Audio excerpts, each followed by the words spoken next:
Hello, good morning. Welcome to Commodacity and welcome to the Amma Manson Network. So, this morning we're going to talk about the game of life. Life can be compared to many things. You can compare life to a journey, you can compare life to a game.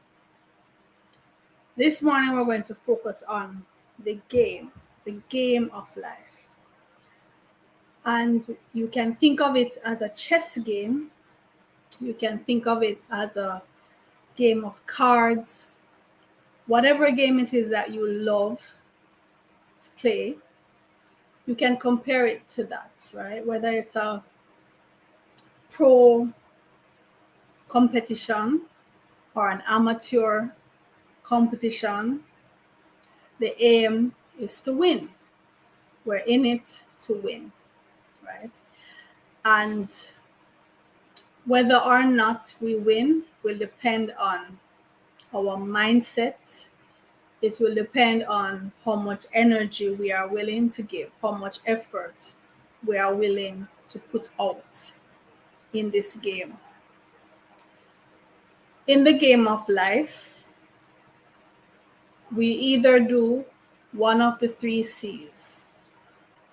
Some of us cop out, some of us cope, and some of us capitalize. You have to decide in this game of life, am I going to cop out? Am I going to try to cope with what I've been dealt, the situation I was born in, where I find myself in? Am I going to try to cope and just skim the edge, give the bare minimum of what is required until the bell rings and it's time to tap out? Or am I going to capitalize? Am I going to make the very best of the hand I was dealt? Am I going to give it my all and to turn my stumbling blocks into stepping stone, to turn my failures into fortune? You decide, you decide. We're all dealt a hand. We're all given our play of cards. It depends on your mindset and how you play that hand. Some of us were given a terrible hand, the worst hand ever. And yet, we take that hand and we play that hand so well that no one would ever suspect. At the end of the game, no one would ever suspect that we were given such a terrible, disgusting, pitiful, pathetic hand. And there are some of us who are given the best hand ever, all the opportunities, all the resources, all the support. And we don't play that hand well at all. We take things for granted. We don't have the right mindset. We don't put out as much. And at the end of the game, we play so terribly that no one would suspect how good we got it in the beginning. And the average person, of course, given a mediocre hand, the average hand, and just play average. And of course, get average results, right? So it's up to you. What are you going to do with the hand you were dealt? How are you going to play? Are you going to cop out? Are you just going to try to cope? Or are you going to capitalize? To begin, I'm going to read from one of my books, The Student's Master Plan, Hardcore Rules for a Lifetime of Success. And this chapter is about playing the hand you were dealt. The title of the chapter is The Odds Don't Mean a Thing when you desire to do. The odds don't mean a thing when you desire to do. This is a quote from Dr. Yosef Ben Yochanan, great Egyptologist, historian, professor. And the passage goes, "What are the odds of an inch-long scarab beetle?" That's it. The scarab beetle was a sacred beetle in ancient Egypt. And when I grew up here in Jamaica, I used to see the scarab beetle. In Jamaica, we call it the doodlebug. The doodlebug, right?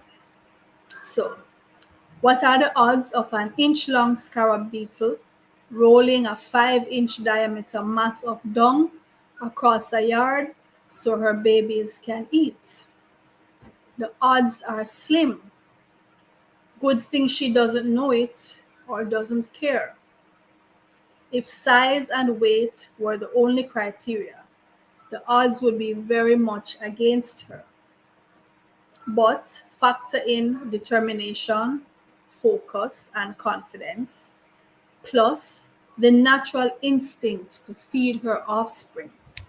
And the scarab beetle accomplishes this feat countless times throughout her life, like it's nothing. The odds don't mean a thing when you desire to do. The odds mean as much as you make them mean. Don't focus on the odds. Focus on the evens. I will succeed even if I have to try a dozen times. I will turn up for class even if it rains, even if I'm hungry, even if I only have money for fares. I will excel in my exams, even if I have hardly any social life for the time being. I will stand by my principles and maintain my integrity, even if I am the only one on my side. The odds mean nothing. The evens mean everything. We are each dealt a hand of cards, the luck of the draw. Play the hand you were dealt. It may not be the best hand. It may, in fact, be a horrible, rotten, no good hand, the worst hand ever. But if you play your cards right, you can still win and do so even more triumphantly. Play the hand you were dealt. Let your skill shine through. Show them exactly what you are made of.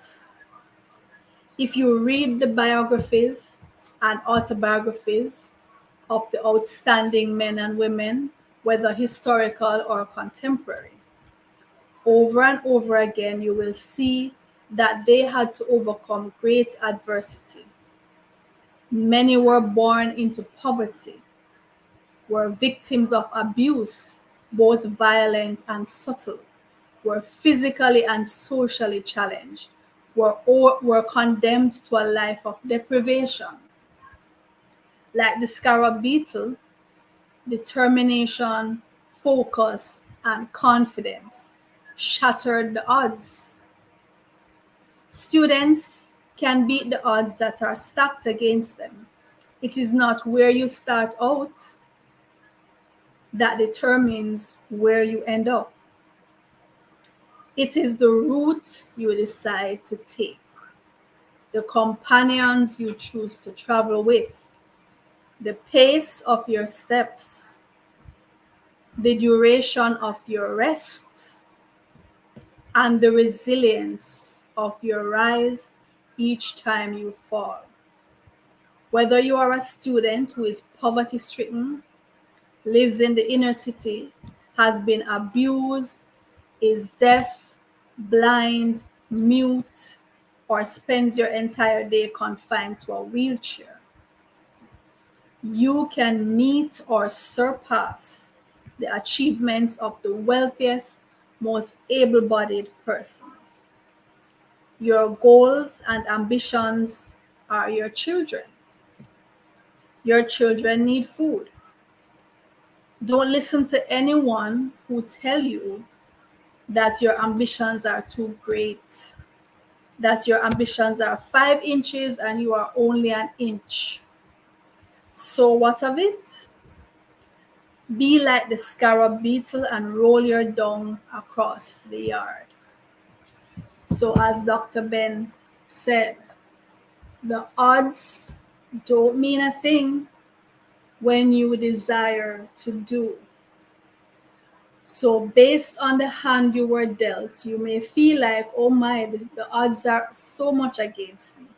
The odds are stacked against me. You were given a rotten hand, terrible hand. The odds don't mean a thing when you desire to do. It's the mindset, it's the attitude, it's the determination that you have, the effort that you're willing to put in that makes the difference. It's not the disability. A lot of persons were born with disabilities, what some persons would consider to be a disability, something that would hinder them. And yet you have other persons who were born with these same so-called disabilities and they made themselves able. Their mindset. They used the hand they were given and played it so well. Many persons were born blind, deaf, dumb, incapacitated in so many ways. Persons were born without limbs. Persons were born without some organs that we take for granted. Persons were born in dire poverty. And yet, they rose above this. It depends on the mindset. Sometimes you see people panhandling, they sit at the door of the shops begging. Why? Maybe they have lost a leg, maybe they can't see too well, maybe they have lost a finger. Some people, it seemed to me, some of us, our mentality is so poor, we just need to lose a fingernail. We don't even have to lose the whole finger. Just break your fingernail, and that's enough reason for you to sit and beg your way through life and become dependent on others. There's a parable, I think, I'm not a religious person, but I try to find wisdom and inspiration from all over. So the parable about the talents, or the story about the talents, that you're given, you're born with certain talents. A lot of us born with 1, born with 10. When I was little, we used to sing this song about the talents. 1 talent have I to take to the sky, while others are blessed with 10 of the best. Either 10 of the best or 10 of the rest, I can't remember. Why should I complain? From duty refrain. No, never, not I. Right? 1 talent have I to take to the sky, while others are blessed with 10 of the best. Why should I complain? From duty refrain. No, never, not I. I don't recall the author, but it's a song we used to sing when we were little, and it's based on the parable of the talents. And this person got 1, that person got 5, that person got 10. And depending on what they did with the resources they were given, sometimes it's the one who got the least but put it to good use, right? They are the ones who ended up with the most in the end. And sometimes the ones who get the most in the beginning, who are blessed with so many opportunities, so much support, so many resources, but because they don't utilize it, they lose it, or it just goes to waste. There's also a little verse that I remember my grandma put it up, or someone in the house put it up when I was a little girl. And I believe it's a verse from the writings of St. Francis. You could correct me if I'm wrong. And it says, "Grant me the serenity to accept the things I cannot change, the courage to change the things that I can, and the wisdom to know the difference. Grant me the serenity to accept the things I cannot change, the courage to change the things that I can, and the wisdom to know the difference." And that's the clincher, the wisdom to know the difference. What are the things in your life that you can change? What are the things in your life that you have to accept? So let's start with the wisdom. Let's not start with the serenity or the courage. First, let us decide, what are the things that we have to accept about ourselves? And what are the things that we don't have to accept, the things that we can change? I actually believe that most things, the vast majority of things, can be changed. Your circumstance, your situation, your position in life, you can change it. Even the things that are more genetic, even some of the things that we consider to be genetic, can change. That's my firm belief. And how are the ways that we change these things? We're going to talk a bit about that, right? There are certain things about you that are inherent, that are innate, right? So it comes down to nature versus nurture. What did you come into this world with in terms of your genetics? What you got from your parents, your ancestors? The genetic, at the genetic level. Sometimes even the so-called diseases that we tell ourselves, they run in the family. They can run out of the family. They can run out of the family through you, because if you change the patterns that the family has been following, the diet patterns, the mindset patterns. Good morning, Leighton. How are you doing? Welcome to the discussion, right? You can change your diet, and certain diseases that were said to run in your family, it can run out of the family through your gate. Certain patterns of behavior that seems to be inherent in your bloodline, they can run out through your gate.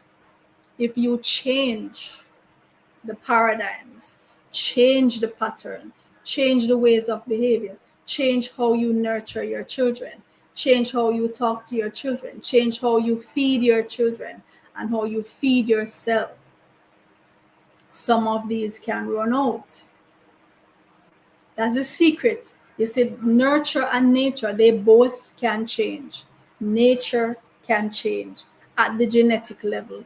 If you make the change, you can change the nature for your children, even for yourself, at the genetic level. If you change your lifestyle, some of the things you think you're predisposed to because grandpa had it, grandma had it, mom had it, dad had it, so you think you're destined to have it. No, grandma had it and mom had it and dad had it because there was a pattern of bad eating, bad thinking, bad actions, and so it was passed down. But when you change those actions, change the paradigm, you can start passing down some good traits. Change them in yourself and change them in your offspring and start new paradigms, new cycles, positive cycles. So we're starting at what can I change and what do I have to accept? Certain phenotypical things about you. Yeah, accept your skin complexion. That's you. What the phenotype that you inherit. Be proud of that. Accept that. Your ancestry, accept that. But in terms of the path that you have and what you can make of yourself, don't accept anything less than the best, right? It depends on how you look at life, because some of us feel that life is preordained, it's predestined, and it really makes no sense to try to go against the grain in terms of where your path seems to be headed, or where your parents told you this is what you should become, this is what you should do, this is the religion you should have, this is what you should eat, this is the political party that the family supports, and so you must do that. Some people fall into that. They really do believe in predestination. Some people believe in choice. Some people believe we choose our destinies. Some people want to be independent agents in their lives. So it depends on you, the wisdom to know the difference. That's gonna depend on you, right? So then we get to the serenity to accept. So when you decide, okay, these are the things I cannot change about me, these are the things I can and should want to change about me, then you accept. Accept. I was born female, I accept that. I was born into the black race, I accept that. I was born human, I accept that. Right?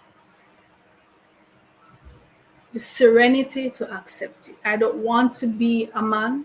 I don't want to be of any other race. I don't want to be of any other species. I accept who I am. I'm serene, I'm at peace. And I accept that my life, whether sometimes I think of it as a journey, my path, my journey, my life, my choices. And I want to be an independent thinker. I want to be hands-on in determining where my life goes, how high I climb.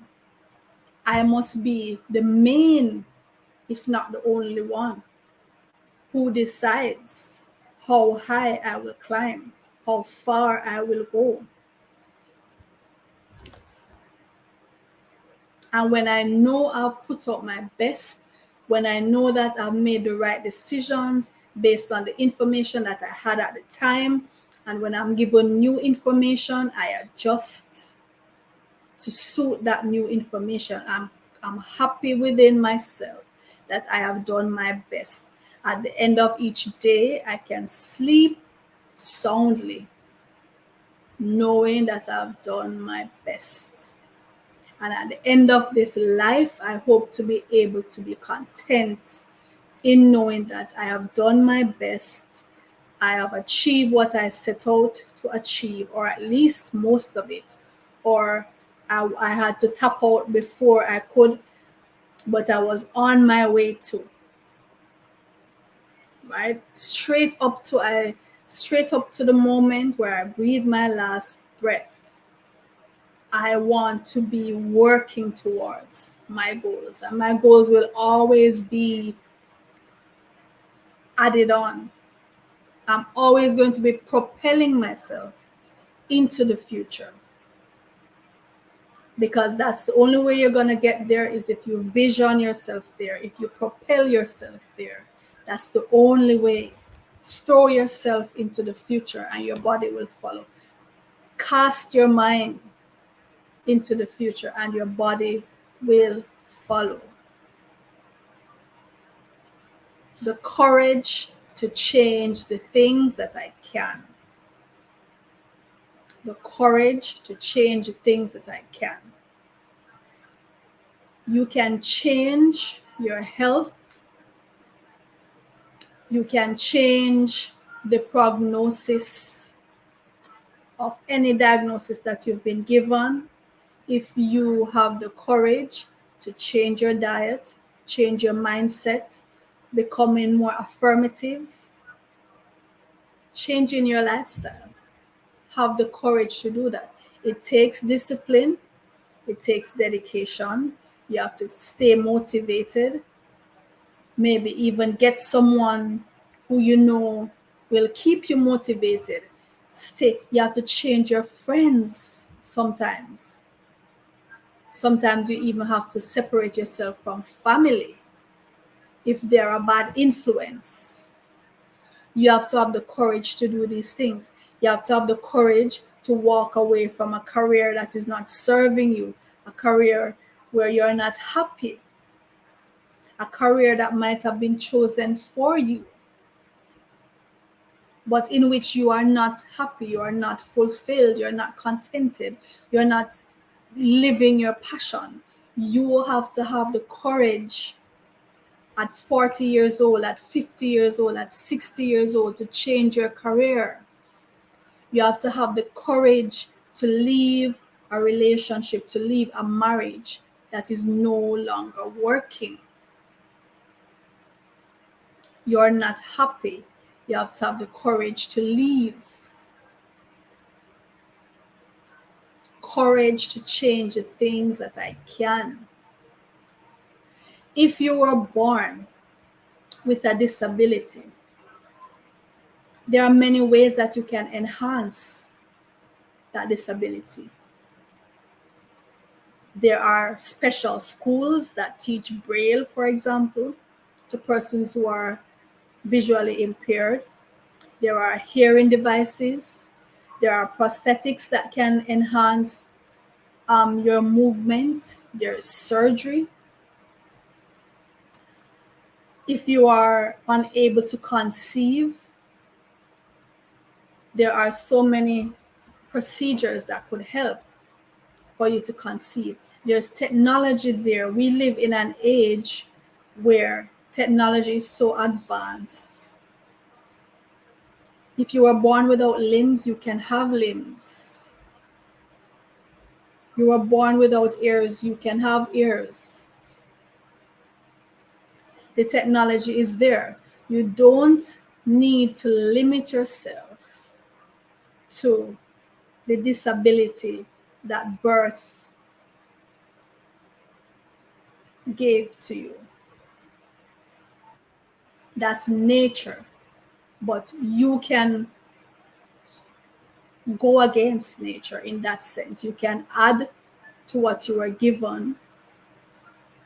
It's humanity helping humanity, because it's the same human brains, the same human minds that devised this technology that can help other members of humanity who were born at a disadvantage. But you can turn that disadvantage into an advantage. We know many motivational speakers who are at the top of their game. Some of them have no limbs, some can't see. Many scientists and persons who in different careers have so-called disabilities, but they did not allow that to hinder them. They did not allow it to stop them from achieving what they want to achieve. It depends on your mindset. You have to affirm, you have to be willing to give the discipline that it requires. You might have to put out more effort in certain areas because you were born with a deficit. Put out more effort in that area. Sometimes you have to run twice as fast just to stay where you are, just to keep up with the race. You might have to run twice as fast because of a deficit you were born with, because that's the hand you were dealt, but it doesn't mean that's where you have to stay. You can educate yourself, train yourself, get training from others, collaborate with others. You have no right hand, let someone else be your right hand. You can earn, you can live a fulfilling life. You don't have to go around on your butt, sliding from door to door with your hand outstretched, waiting for somebody to give you arms. You don't. You don't have to go about complaining of that's the hand I was dealt. It was unfair. Poor me. Why was I so unfortunate and everybody else got this and this person was born in such a nice home with such lovely parents. Don't go about complaining. Remember I said the 3 C's. Are you gonna cop out? Are you going to just cope? Or are you going to capitalize? I'm all for capitalizing. You might go to a place and you see this person. Well, where I live, you have a lot of blind. I can think of 3 blind men. These men are in their 40s, 50s. And they sit at particular, or they stand or sit at particular locations with their arms outstretched, right? They can't see, and they have determined in their minds that, okay, because I can't see, then this is how I'm going to be for the rest of my life. I'm going to stand here with my hand out, waiting for persons to donate. That is how I'm going to earn. I can think of so many persons who are visually impaired, who are at the top of their game. Stevie Wonder was visually impaired. Ray Charles was visually impaired. Here in Jamaica, we had our first blind senator, Dr. Floyd Morris, government senator, at the top of his game. There is a young lady, I don't want to call her name. She reached out to me several years ago, and she said she had heard about the accomplishments of myself and my children, and she was really impressed. Somehow she got my number, right? She got my number. I think she called the radio station or one of the television stations on which I had appeared, and she got my number. She reached out to me and she said, I'm so impressed. She was telling me about things that she was interested in, and she wanted to learn languages and so on. I was motivating her, always encouraging her. Every now and again, she would call me. And she lives in Kingston. I live in Portmore in St. Catherine. Different parishes, right? Adjoining parishes, but many miles away. And one day I was at school here in Portmore, and I got a message that somebody is there to see me. So I went downstairs and I saw this young lady. I wasn't immediately aware that because she wasn't wearing any the glasses that the visually impaired wear. She didn't have on any glasses. Um, I wasn't immediately conscious that this person could not see. So she introduced herself and she said, "You know, I'm so and so. I'm the one who's always calling you." And I was so, I'm saying, "You're that person? So how did you find me?" That's when I got to realize that it's her, right? She's the one who used to call me. And I was saying, "But she's visually impaired." That's what I'm saying in my head. How did you find me? Because I've never even given her my address. What this young lady did, and she's at the time she was in her early 20s. She took the bus from Kingston. She took the public transportation from Kingston, and she just asked. She went to the bus stop.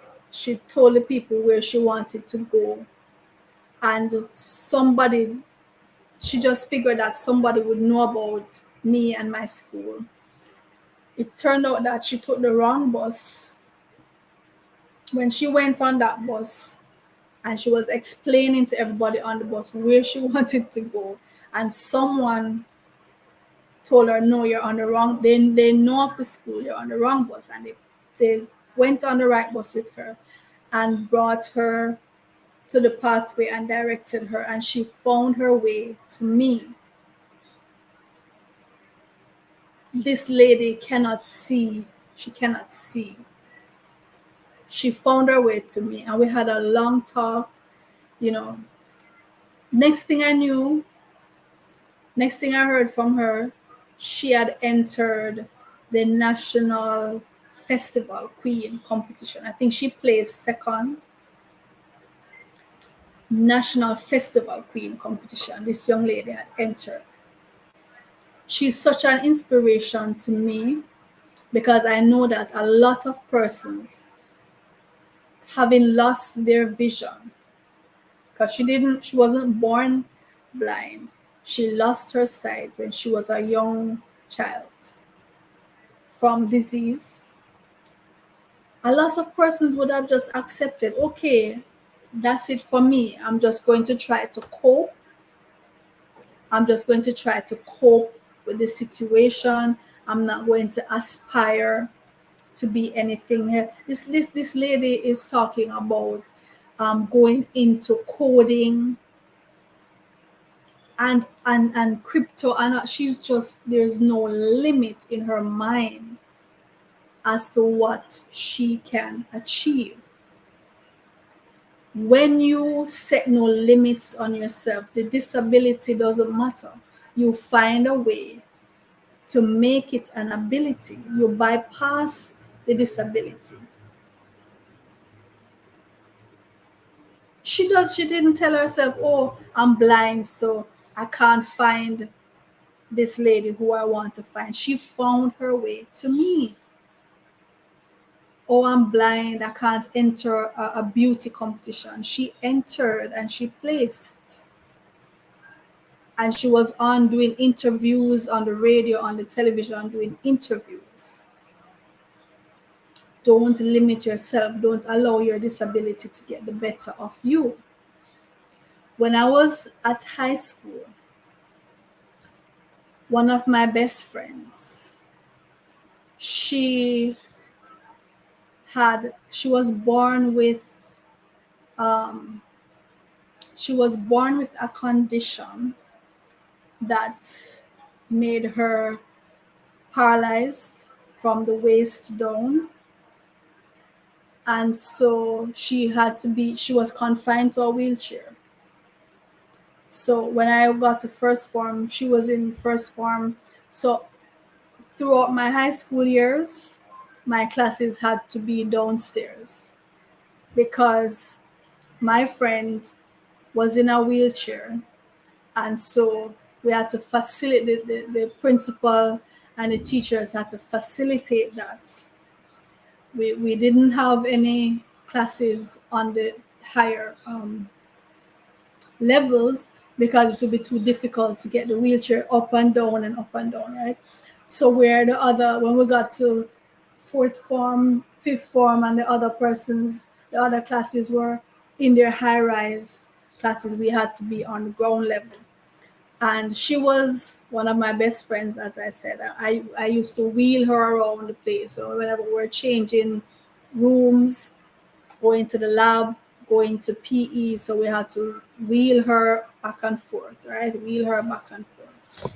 And she did not allow that to hinder her. The only way it hindered her is that she couldn't get up and move about and play netball and go swimming with us. She was confined to the chair, yes, but her mind was not confined. She was a brilliant student.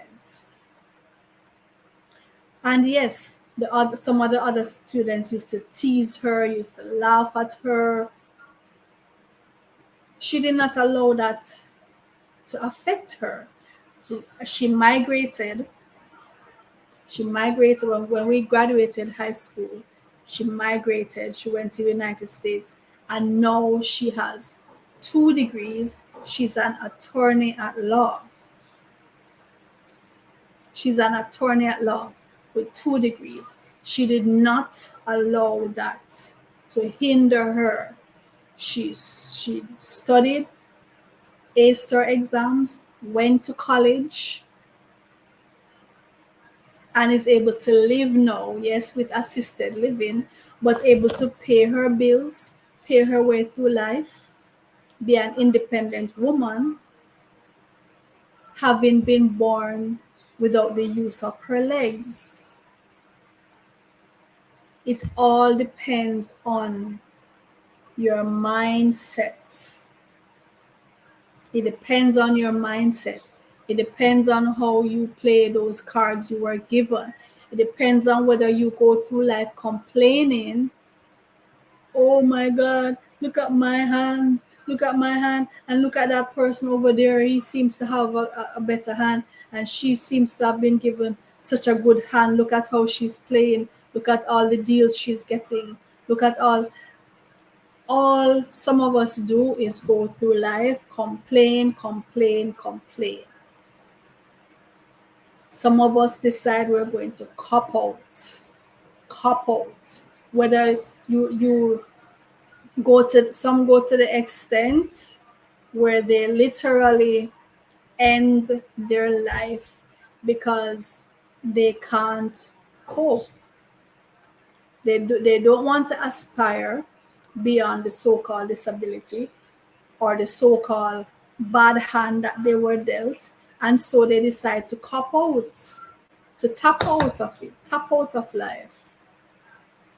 Whatever the reason is, some persons decide this is not for me. I don't want to be here in this game anymore. I'm tapping out. Right? Some persons decide to cope. And by coping, they're just doing the basics. They're just doing what is necessary to stay afloat. They're living hand to mouth. They're just giving minimum effort, just enough to keep the bills paid, just enough to have dinner for tonight, and tomorrow will take care of itself, that kind of thing, right? Just enough effort. They're not even trying to read the game. They're not even trying to figure the game out. They're just doing enough to stay in the game. Is that what you want to be? If you have decided not to cop out, but are you just saying, I'm going to cope, see how I can stay alive, stay afloat, stay in the game for another day? Or are you going to try to capitalize Are you going to try to study the game? Are you going to try to see what are the rules of this game? What are the do's and don'ts? How are the other persons playing? You have to study people, you know. You have to study people, and the best players are the ones who are able to predict what the other players are going to do, how they are going to move, and to be able to neutralize or to capitalize on it, on that the play of others. You study the game so well that you are able to read people's intentions. You're able to read the ones who come at you and they're not sincere. You're able to read even if they come trying to appear as if they are sincere. You should be so skilled at this game that you see right through them. And even when they set traps and they put things in the way to trap you up, right, to set you back, you should know the game so well. You should try to study the game so well that you can avoid some of the traps, step over some of the traps, go around them, and stick to your game plan. Stick to your game plan. Have the discipline that it requires to stay on track, right? Capitalize on it. Sometimes what a lot of people might tell you, oh, this is a disadvantage to you, this is a setback to you. You can turn that into an opportunity. I think of myself as someone who creates opportunities for myself. I'm always looking for opportunities in everything that happens. I'm looking for how can I capitalize on this? Even things that other persons will look at you and say, this is a disadvantage. No, it's not. I don't see it as a disadvantage. In fact, I see it as a great opportunity. And when you stumble, as we all stumble along the way, turn those stumbling blocks into stepping stones. Turn your stumbling blocks into stepping stone. You can stumble on them, you can fall, yeah, you trip, you fall, get up, sit on the stones a little bit, rest, dust yourself off, and line those stones up and step on them, step over them. Continue on your path. Play the game. Don't tap out until there's nothing left. Don't tap out. No matter how old you are, if you're 60, 70, you can start over again with all the wisdom that you've gained, all the lessons learned. You've accumulated so much knowledge. You can impart this. You can change your career. You can start a new career even after retiring. I'm not so keen on this retirement thing, because I think of it as, you're just going to park up somewhere, and after that, inertia sets in. You start to atrophy because you're not using those muscles. I don't see myself as retiring from anything ever. Or let me take that back. You might retire from a particular thing, but then I'm always going to be having new things. new passions that I'm exploring, new ways of contributing to humanity. Life for me will always be exciting. I'm always going to be excited about learning new things, um, finding new ways of looking at things, or revisiting the old things and seeing how what meaning they have to you now with the perspective of time and age and the wisdom you've gained. Go back to the old things and see if you can get a new appreciation of them. Capitalize. I try to turn every talent that I have into an opportunity to earn. And I'm one of them who was blessed with many talents. Many talents. I'm a teacher, I'm a writer, I'm very creative, so I make things with my hands. I can sew.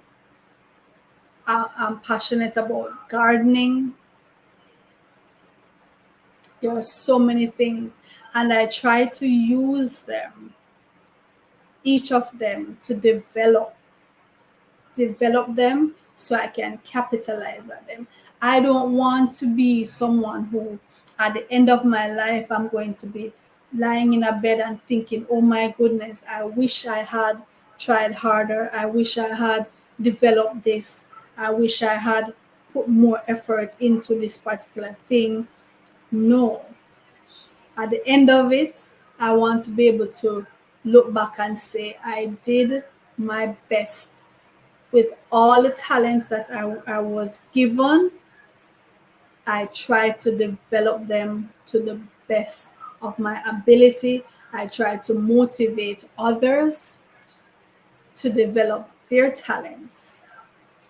I tried to give back to the young ones coming up so that they can unearth that raw talent within themselves and develop it and capitalize on it.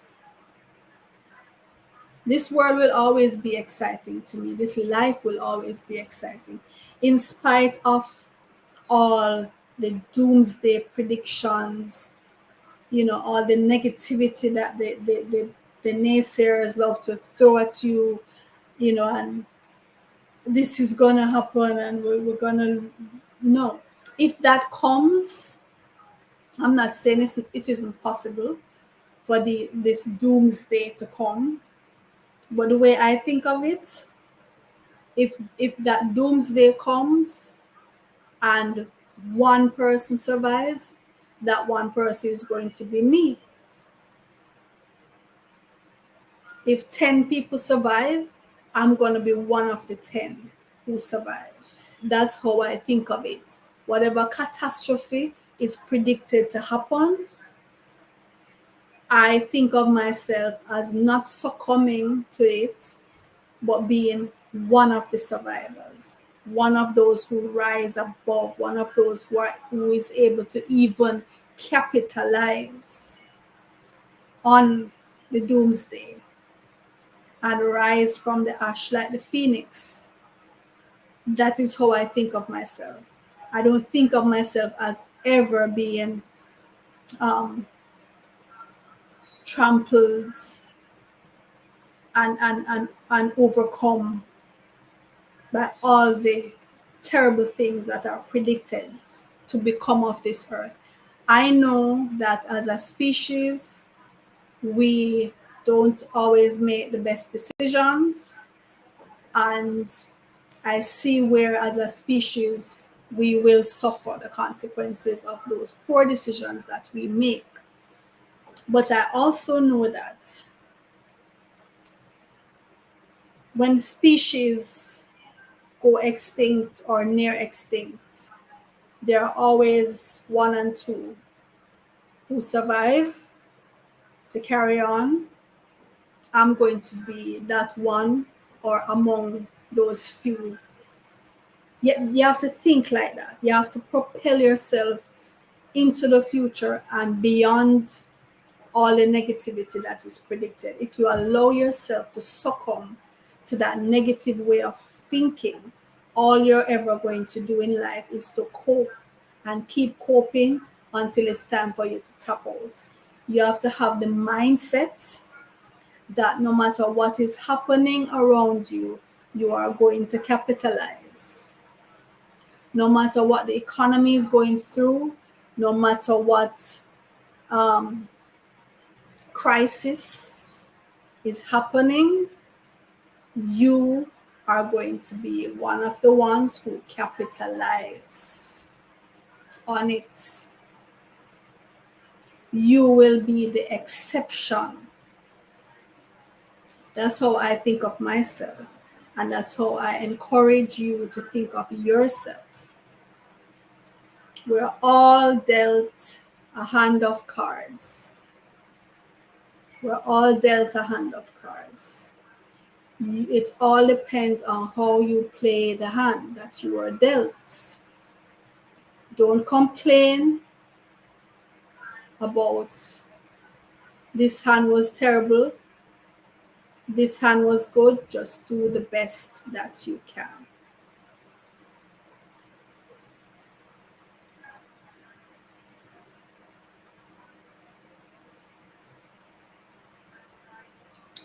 So until next week, when we talk about another topic, this is Kama. Have a great week and do unto others as you would have them do unto you. Follow that golden rule and you'll be fine. Until next week, take care.